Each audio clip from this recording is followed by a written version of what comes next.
The biscuits were already in the oven when I noticed my daughter had stopped humming. She used to hum while she cooked, little songs without words, melodies she'd carried since childhood, the kind of unconscious music that meant she was happy and comfortable, and somewhere she felt safe. I'd heard that humming every Christmas morning for 32 years, all the way back to when she was small enough to stand on a step stool beside me at this same counter. But she'd been standing in my kitchen for 40 minutes now, peeling potatoes with the focused intensity of someone defusing a bomb, and the room was completely silent, except for the scrape of the peeler and the low sound of football coming from the living room. I watched her from the corner of my eye. She was thin, thinner than last Christmas, thinner than Thanksgiving 2 years ago when she'd announced the engagement with that wide, genuine smile I hadn't seen much of lately. Her collarbones stood out beneath the green wrap dress she was wearing, and I recognized the dress because I'd been there when she bought it, 3 summers ago when she still called me just to go shopping on a Tuesday. That was before she married my son-in-law. I wiped my hands on a dish towel and said, "You look tired, sweetheart." "I'm fine, Mom." She didn't look up, just a long drive. 4 hours from Charlotte isn't that long. You used to make that drive in your sleep. "Derek likes to stop a lot," she said, and something in her voice flattened on his name, went careful and neutral the way a person goes careful when they're walking on ice they're not sure will hold. "He's particular about rest stops." Derek was particular about a lot of things. I'd been noticing that for about 18 months, slowly at first, the way you notice water rising, each individual inch unremarkable, until suddenly you realize the floor is wet. My husband came into the kitchen to refill his coffee, squeezed my shoulder, nodded at our daughter. "Smells good in here."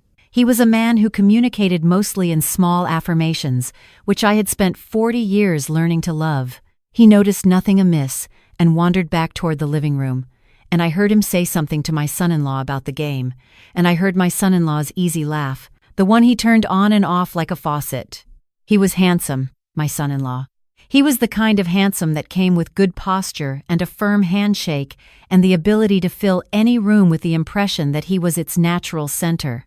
He'd charmed my husband completely, and almost charmed me, back in the beginning. He remembered which bourbon I liked, and he held doors, and he called me by my first name in a way that felt respectful rather than presumptuous. When he'd asked my husband's blessing before proposing, my husband had called me from the back porch and said, "I think this one's the real thing, Margaret." I'd smiled and agreed, and something very small and quiet in the back of my mind had said, "Wait." I was a nurse for 34 years, obstetrics mostly, which means I spent 3 decades watching people in the most vulnerable and unguarded moments of their lives. You learn to read what's underneath what people are showing you. You learn that the patient who insists she's fine is often the one you need to check on twice. I'd been checking on my daughter twice for a while now. "Is your friend Becca coming to town this week?" I asked, keeping my voice light, the same voice I used when I needed a laboring mother to answer a question honestly, without getting scared. My daughter's hands slowed on the peeler. "Becca and I aren't really that close anymore. You were roommates for 5 years. People grow apart." She said it like a line she'd memorized. Derek always thought she was a little too much drama anyway. I thought about Becca, who I'd known since my daughter was 23, who had driven 4 hours in a snowstorm when my husband had his first cardiac scare, who had sent my daughter a card every birthday for a decade. I thought about what kind of person qualifies a woman like that as too much drama. What about Simone? And the group from the hospital where you used to volunteer? I don't really have time for that anymore. Derek and I are busy. She was peeling faster now. "It's fine, Mom.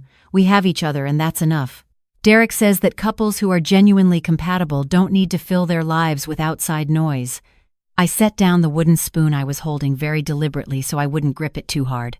From the living room, my son-in-law's voice rose with the game, a short bark of frustration, and I saw my daughter's shoulders go up an inch before he settled back into talking with my husband.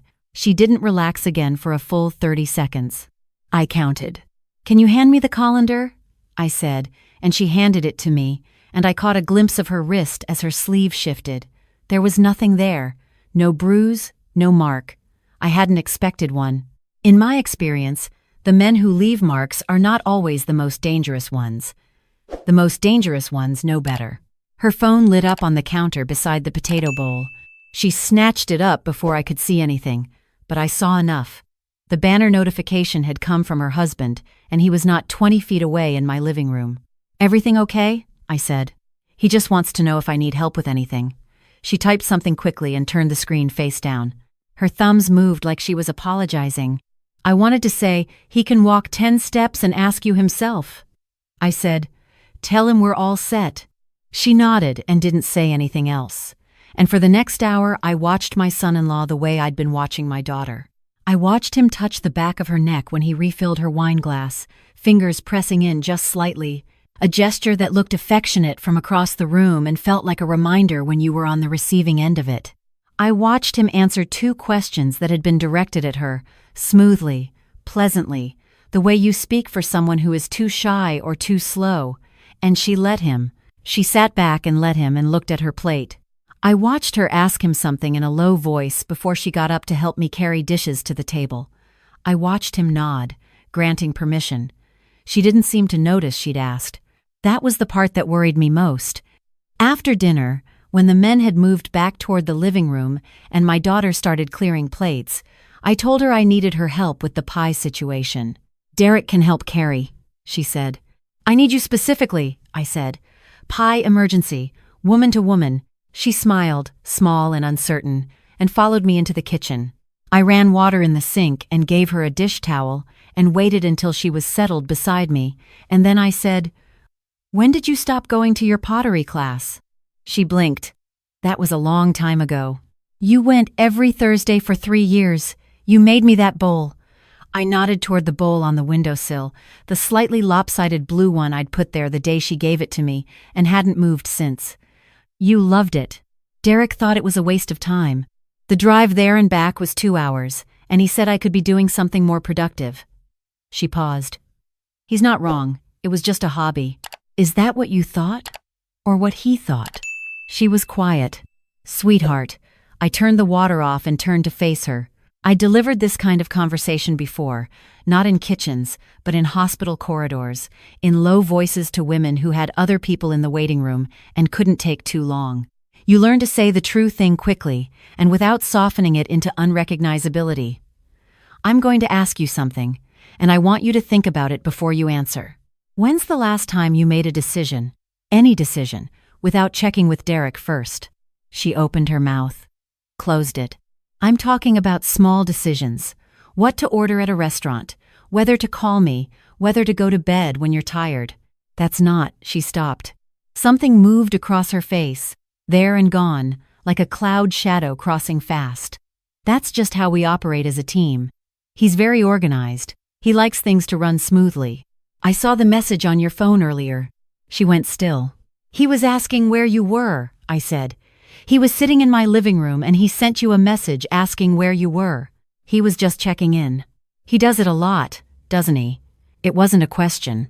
I'd been a nurse long enough to know when I was reading a chart correctly, not just checking in, checking, making sure you're where he expects you to be, making sure you're doing what he'd approve of. She set the dish towel down on the counter. Her hands were not quite steady. "Mom, he loves me." "I know he does," I said, because I believed it, in whatever way men like my son-in-law are capable of love. That doesn't mean what he's doing is okay. She shook her head, not in disagreement, but in the way people shake their heads when they're trying to dislodge something uncomfortable. "You don't understand the full picture." "Then help me understand it." Because the picture I'm seeing is a woman who's lost 15 pounds since her wedding, who hasn't called her best friend in a year, who asks her husband's permission before she stands up from the dinner table, and who flinches when he raises his voice at a football game. I kept my voice even. "That's the picture I'm seeing." The silence stretched out long enough that I heard the game from the other room, heard my husband laugh at something, heard my son-in-law's voice answering, easy and warm, the perfect guest. "It's not always like this," my daughter said quietly. "It was better in the beginning." I turned back to the sink. I needed a moment before I could continue, because the nurse part of me recognized that sentence. I had heard it in 100 variations in the years I spent doing a volunteer rotation at a women's clinic downtown, in the years before I retired, in the women who came in with explanations and statistics about how much of the time things were actually fine. "When did it start?" I asked. "He's not a bad person." Her voice was firming up, doing the thing voices do when someone is trying to protect a story they're not sure they believe anymore. He works incredibly hard. He's under a lot of pressure. He just needs to know things are under control at home, that you're under control, I said softly. She didn't respond to that. Is it just the tracking, the checking in, or is there more? Another long silence. The water ran between us. Outside the kitchen window, my neighbor's Christmas lights blinked on and off in the dark yard. He reads my messages, she said, finally. Not secretly. He just picks up my phone. He says he's not hiding it, that couples shouldn't have secrets. He set it up so our locations are always shared, and if I turn mine off, even by accident, he calls within 5 minutes. She pressed her fingers to her lips. He manages our finances because he says I'm not good with money, but I have a business degree, Mom. I used to manage a department budget. Now I have to tell him every time I spend more than $40. Her voice cracked on the last word. She pressed her fingers harder. I don't have my own bank account anymore. I didn't even notice when that happened. I put my hand over hers on the counter and held it. He's been talking about us moving, she continued, barely a whisper now, away from Charlotte. He wants to go to Denver, where his brother lives. He says it would be a fresh start, but my whole life is here. My job, my friends, the ones I have left, you and Dad are here. She turned to look at me and her eyes were full. He says I'm too attached to home, that it's holding me back. What he meant was, it's holding me back from finishing what I've started.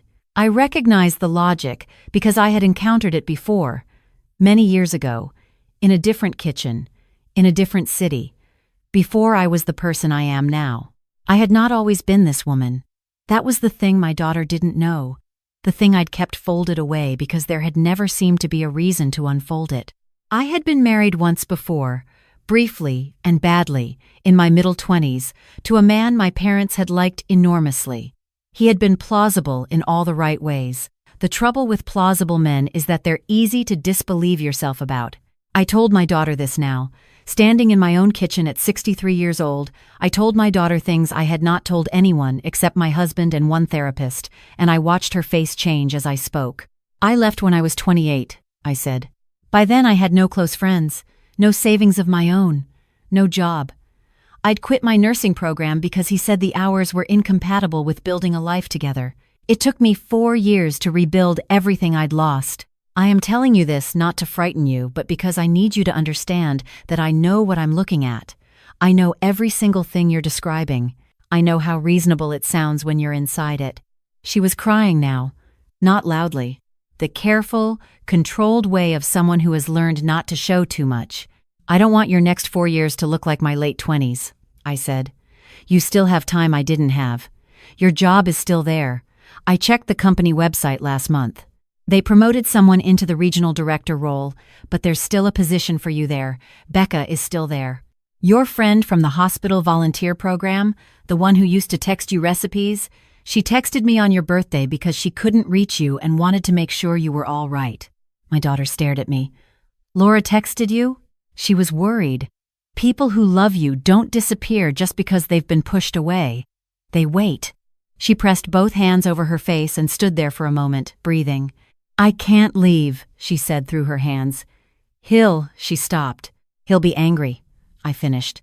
And scary. And he'll have explanations for everything, and he'll be very certain that you're the one who's confused.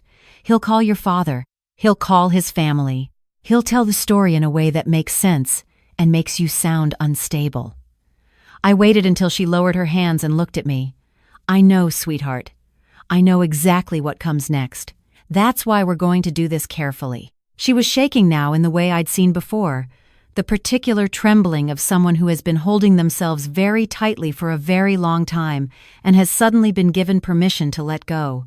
Does he have access to all your accounts? Email? Everything? She nodded. Then we're not going to use your phone. I thought quickly, the same methodical thinking I'd used for 3 decades when something in the delivery room went sideways and someone needed a clear head. I had given my daughter a secondary email address 2 Christmases ago, a small practical thing I'd done because I liked having a way to send her things without them going to the family account she shared with my son-in-law. She'd laughed at me and called me old-fashioned. I had not explained my reasoning. I explained it now. She stared at me. You set that up on purpose. I set it up in case, I said. I hoped I'd never need to. I gave her my cell phone and she went to the small bathroom off the kitchen hallway, and I stood outside the door the way I had stood outside procedure rooms, present and steady and waiting. I heard her voice on the other side, shaky at first, then something that started to sound more like the daughter I raised. Laura, it's me. I'm sorry I've been so unreachable. I know. A pause. I'm at my parents' house. I need to ask you something, and I need you not to make it complicated. Can I stay with you for a few days when I get back to Charlotte? Just a few days. I'll explain everything. Another pause, longer. Thank you. She came out of the bathroom with her eyes red and her chin steady and my cell phone held in both hands like something she was afraid to drop. She said yes. She said she'd been waiting for this call for a year. Good. I took the phone back and tucked it in my cardigan pocket. Good. Here's what we're going to do. I had thought it through while she was in the bathroom. My husband and I were driving to my sister's house in the morning, 40 minutes away, a plan we'd had for weeks. My daughter and her husband were supposed to stay at our house through the 27th. But my husband's truck needed an oil change, and the place that did it opened at 8 and was 4 blocks from the Target where I could plausibly need to do an exchange. Plausible. I had learned to think in terms of what seemed plausible to men like my son-in-law. I told her the plan. She listened, hands clasped in front of her, nodding slowly. Then she said, "What do I tell him tonight?" "Nothing. Tonight you act exactly as you have been acting. I know that's hard, but one night," I held her eyes. "Can you do one more night?" "I've been doing one more night for 2 years," she said, and the flatness of it broke something in me that I kept to myself. We went back to the living room. I served pie. My son-in-law complimented it twice and asked for seconds and said something charming to my husband about the holidays. I watched my daughter eat half a slice with mechanical patience and smile when addressed, and check her phone once when he glanced away, then put it face down on the arm of the chair. I saw him track the motion without turning his head. I saw her see him do it and adjust her posture accordingly. An education is a terrible thing to witness. In the morning, my husband was baffled by the oil change plan, which was not something I had mentioned before, but my husband has trusted my judgment for 40 years and adapted without complaint. We told my son-in-law we'd be back by noon. He nodded pleasantly and said they'd be fine and put his arm around my daughter and said they needed a slow morning anyway, and I watched her face above his arm and she met my eyes once over his shoulder. She had a bag packed. She'd done it the night before, quietly, while he was in the shower. Just what she could fit in an overnight tote, the kind that looked like it belonged in a gym or a weekend trip and wouldn't seem like more than it was. The oil change took 20 minutes. I had my husband wait in the truck, and I walked across the street to the coffee shop and sat in the window and waited. And 12 minutes later, my daughter appeared with her tote and her coat and got in the car that Laura had idling at the curb. I watched through the coffee shop window. I watched Laura get out and hug my daughter hard. I watched them pull away. I bought 2 cups of coffee and took them back to the truck, and my husband looked at the empty cup holder and then at me. I told him everything. He sat with it for a long time, both hands on the steering wheel in a parked truck outside an oil change place, watching the street. "I should have seen it," he said. "He's very good at what he does," I said. "Seeing it takes knowing what to look for." "You knew what to look for." "Yes." I wrapped my hands around my coffee cup. "I did." We drove home. My son-in-law was in the kitchen when we got there, which surprised me. He'd made coffee and he was standing with his phone to his ear, and when he saw us come in through the garage door, he lowered the phone slowly. "She left," he said. "I know." He looked at me for a long moment. He was still handsome and still well-postured, and the easy charm had been replaced by something he wasn't bothering to put furniture over anymore. "You helped her." "I did." "You had no right." "She's my daughter," I said calmly. "That's my right. She is my wife." His voice had gone quiet in a way I recognized, the voice under the voice, the one that was there all along beneath the bourbon recommendations and the door holding. "She's confused and upset, and you took advantage of that.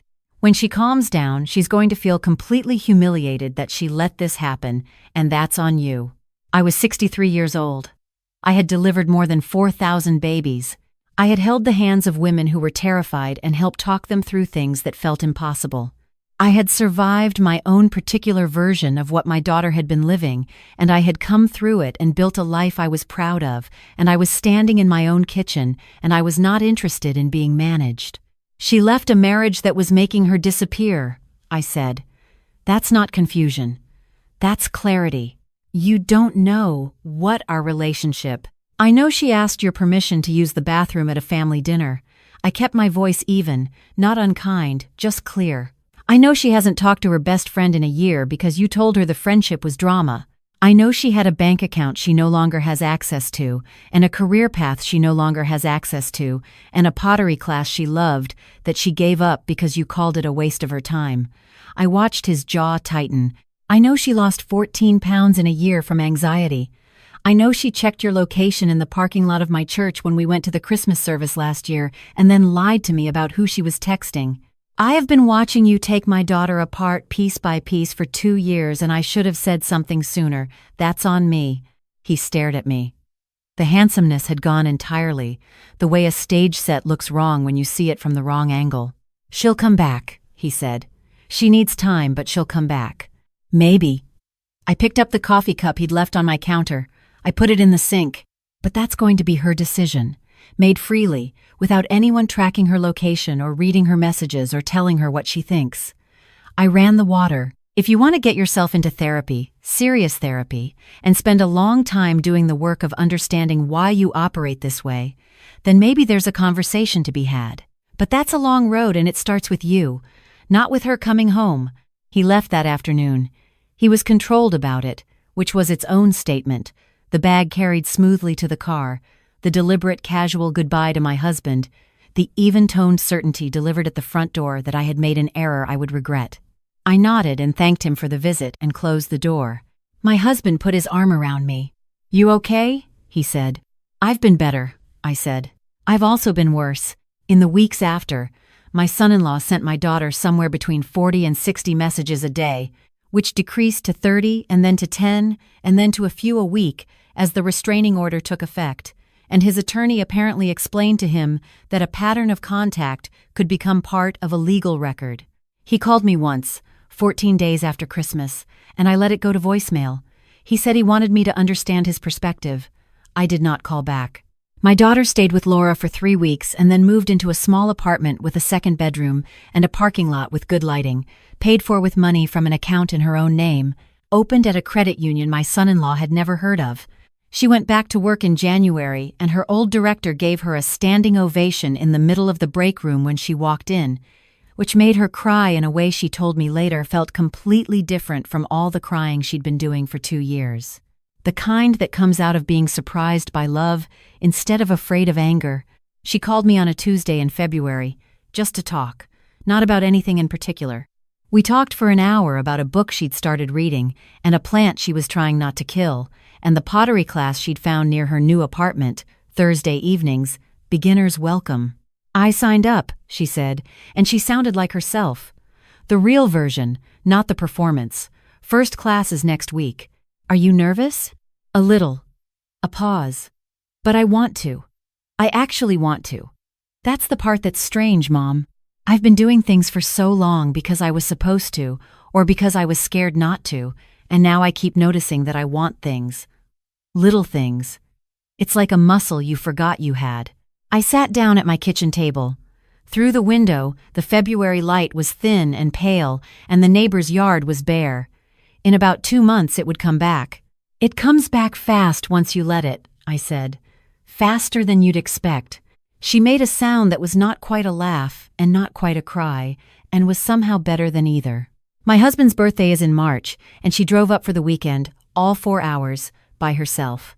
She brought wine and a cake, and she helped me in the kitchen, and I heard her humming before I was even all the way down the stairs. Old songs without words, the melodies she'd carried since she was small. Some people have told me I should have handled it differently. That I should have spoken to my son-in-law first, privately. That I should have encouraged couples counseling before taking action. My sister-in-law told me at Easter that I had interfered in a marriage, and I was lucky it hadn't ended worse for everyone involved. I listened to all of this, And then I thought about standing in that kitchen on Christmas morning, watching my daughter's hands shake around a potato peeler, watching her shoulders rise at the sound of his voice. Some things you don't think through. You see what's in front of you and you move. I was 28 years old when a woman I barely knew, a coworker, said to me quietly in the break room, "I notice you always check your phone when you come in. I notice you look at the door. I want you to know that if you ever need a place to go, I have a couch." I wasn't ready to hear it then. I heard it 18 months later, alone in a parking lot at 2 a.m, when I finally understood that what I'd been calling love was a room I'd built myself into a corner of. I went to her couch. I stayed 3 weeks. I never found that woman again after I moved away. I hope she knew. I hope something told her, the way things sometimes do. When my daughter hugged me goodbye after my husband's birthday weekend, she held on for a long time, longer than usual, her arms around my neck the way they'd been when she was young and tired and just needed to be held by someone who had known her since the beginning. "You knew," she said against my shoulder. "Before I did, I recognized the signs," I said. "That's not a gift, sweetheart. It's just something that happens when you've been through something yourself. You learn the shape of it." She pulled back and looked at me. Her face was fuller, her eyes were clear. "I'm going to be okay," she said. "I know," I said. I was too. I watched her drive away down my street, her car heading back toward the interstate, toward Charlotte and her apartment and her work and her Thursdays, toward whatever she would build in the space that had opened up in front of her now. The hardest thing about helping the person you love most is knowing that you can only take them as far as the door. Everything after that is theirs to walk. She walked,